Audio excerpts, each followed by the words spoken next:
Hi, I'm Nadeem Iqbal, and today we are going to talk about our new topic of construction laws.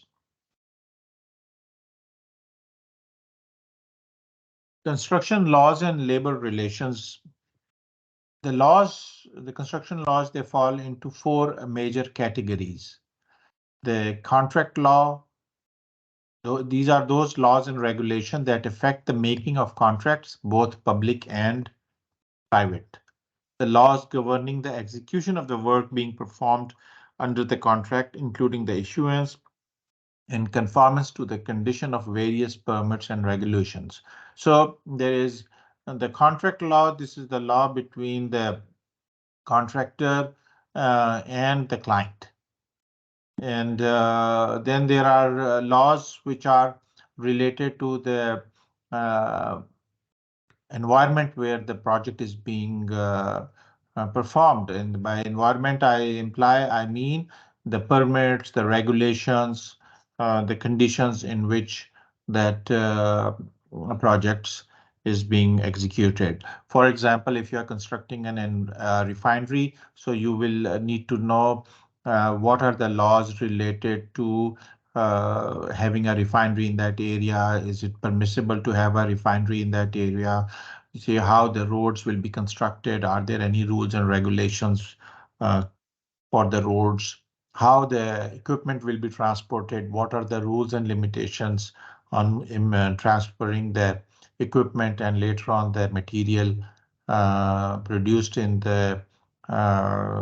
in the refinery? So you need to be aware of those laws.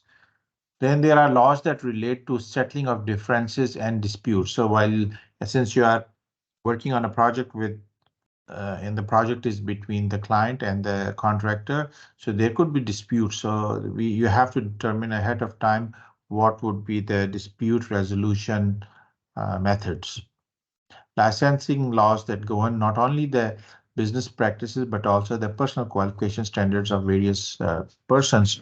So you need to know that the equipment which is being used, does it have the correct licensing regulations, the technology that is being used in that project or in that refinery, does it have the licensing authorities of using that technology? Similarly, the people who are working on that project, are they qualified to work on that? For example, if there is a person who is working as a safety coordinator, is that person qualified to become a safety coordinator or not? Public versus private contracts. The primary difference between the two types of organization is the purpose of obtaining the goods and services. Public sector primarily focus on social benefit, whereas the private sector is profit centric. So in the public sectors, they are these projects are usually um, financed through taxes, by the public taxes. So as an example, a school being constructed, roads, utilities. So those type of projects are public projects, and they provide service to the public. On the other hand, we have projects which are private contracts. These contracts are the contracts such as building a commercial building or constructing a refinery as an example. Majority of all public contracts are required to conform to the general laws governing the execution of public contracts in that state. So every state has its own rules and regulations for public contracts. So if you are signing a public contract, you have to comply with the public laws. Traffic requirements during construction. The contractor is obligated to get a permit from the local agency empowered to enforce traffic regulations whenever it becomes necessary to close a street or an intersection or to restrict its traffic. Because you see, like if you are constructing if you're working on a major construction project, there could be heavy equipment that needs to be transported to the construction site. So for that type of heavy equipment, you need to follow the traffic regulations, And at certain points, you might have to block the intersections, you might have to close the street, or you might have to restrict the traffic. So all those actions you got to perform prior to uh, executing the project. So all those permits and requirements of the local uh, governing agencies, they need to be taken prior to executing the projects, so that there is no interruption in the work. Code information agency requirements. Whenever privately owned buildings are to be constructed, the building code enforcement agency will be involved. So in that building, there would be codes which are related to the use of asbestos in that building, use of any what type of pipes you are going to use in that building. There are restrictions on what materials you can and you cannot. For example, you could have the wooden frame. There are standards of how strong the wooden frames would be. So you have to comply with those codes. National Pollutant Discharge Elimination System. The NPDES permit program addresses water pollution by regulating point sources that discharge pollutions to pollutants to the water of the United States. So if whenever in these plants there's water discharged, so these discharged water pollute the land and the water, the streams, the canals. There are regulations to control these discharges. So those need to be followed. Work within or adjacent to navigable waterways. Constructor must furnish suitable transportation from all points on shore to and from the offshore construction. So if it is an offshore construction, then they should be, the contractor has to think ahead of time to see like when the equipment is going to come to the offshore site, how it will go from the offshore side to onshore and onward. Fair subcontracting laws. Bidder on a public project must list all subcontractors that the bidder intend to use on the work. Under the provisions of such fair subcontracting laws, if the general contractor fails to list a subcontractor for any portion of the work, the general contractor must perform all such work itself.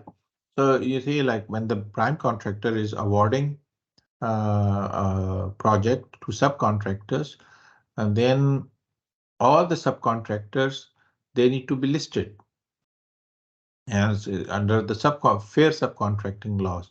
If the general subcontractor fails to list a subcontractor for any portion of the work, the general contractor must perform all such work, implying that when the general contractor, the main contractor, gets the project, he needs to identify which subcontractor he's going to use. If he does not specify which contractor he's going to use, then in that case, that specific segment of the project, the general contractor is obligated to perform himself. Hazardous waste problem. Some of the most prominent example of the hazardous waste that comes out of construction are lead, asbestos, plasterboard, paint thinner, mercury, fluorescent bulbs, and aerosol cans. The proper disposal of these hazardous material is an area where environmental cleanup companies come in handy. So whenever you are working on a project, there could be waste, hazardous waste that needs to be handled in a proper way, and these materials need to be moved from the construction site to the designated area by companies which are specialized in cleanup work. Equal opportunity laws aimed at eliminating discrimination in employment for any cause such as age, sex, race, religion, or nationality. So equal employment opportunity laws must be followed. It is unlawful for any employer to refuse, hire, or discharge any individual or discriminate against him or her. So that needs to be equal employment opportunity laws must be strictly followed even in the construction industry. Labor relations. Resident project representative plays the part of an impartial observer. He remains as an observer category only, never takes sides on any labor issue or even express any sympathy on either side for a potential controversy. So the resident project representative, that person is an observer. His role is to act as an observer. That person should not take side. If there is a labor dispute between the labor and the construction contractor, the resident project representative should not take sides, should not act as a mediator. That person is just an observer taking notes and passing it on to the client. Contractor-employee relationships. The rates of pay, holiday, overtime, and other employment conditions are not negotiated with the employee himself or herself, but with the union business agents. Administration of the union contract disputes between the union and the contractor or between two unions representing different crafts are common. The labor agreements typically contain procedures for the settlement of such disputes. When disputes occur that cannot be resolved by superintendent and another party directly involved, the grievance procedure set forth in the agreement is followed. So if there are any disputes between the unions and the contractor or between two labor unions, then they are resolved through the labor agreements. And the overtime, the holidays are predetermined with the business union business agents. Construction safety. Contractors have the prime responsibility for construction safety.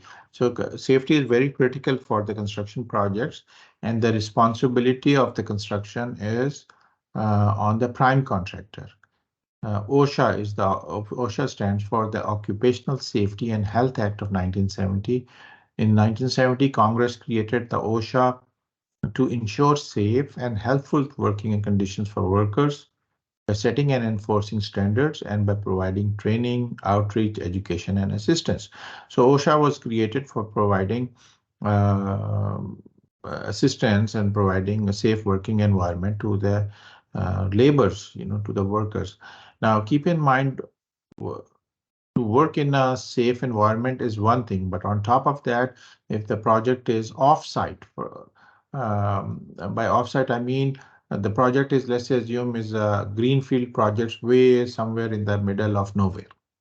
And the labor or the employees working on over there, they are living in modules, or the contractors have put them in temporary housing while they are on that site. So in that case, the safety of the employees at the work site as well as off the work site is also the responsibility of the prime contractor. So the prime contractor need to ensure that the labor is safe while they are working on the site, and is also bound to ensure that the contractor employees are living in a healthy and safe environment near the work site. General responsible construction. Construction sites can be considered as being one of the most hazardous type of working environment. Prime contractor and construction manager should include a safety and health requirement in their own contracts with the subcontractor. So the safety requirement should be clearly defined in the contracts, and it should be strictly followed, because it's a very hazardous type of working environment. And there's a lot of dangers involved, and if the safety standards are not followed, it could result in the death of the staff. Owner participation in the safety program. First option is for the owners or engineer personnel to avoid direct involvement in the contractor safety program.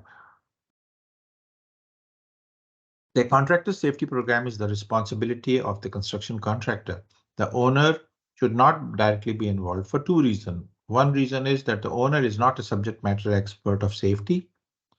And number two, the legal responsibility. If the owner starts getting involved in the safety, then the owner may inadvertently give directions which could result in a safety incident, and later on the liability comes on to the owner. The other approach is to take an active part in the approval and monitoring of the safety program. The only thing the owner could do is to play a role in monitoring the contractor's safety program.